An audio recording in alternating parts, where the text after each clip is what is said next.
Oh, hi everyone, my name is Mark Dacey, the CEO of the MPTC Group of Colleges, and we've come to that part of the year again where it's A-level results day.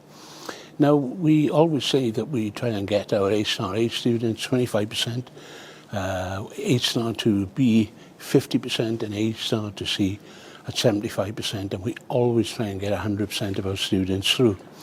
Well, we've done that again this year, which is a fantastic achievement by our students, and huge efforts from our staff to get people through, giving them opportunities now to go forward to the universities of their choice, or in fact carry on in further education, or even go into degree apprenticeship programs.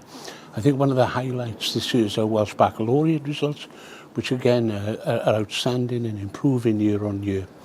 But we do have a group of students who are our GATE students, our gifted and talented students.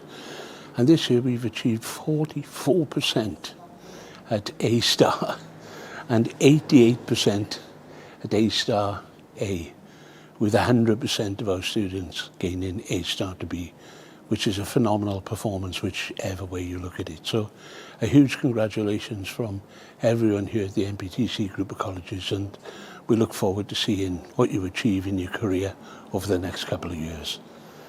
Long gyfarchiadau, well done.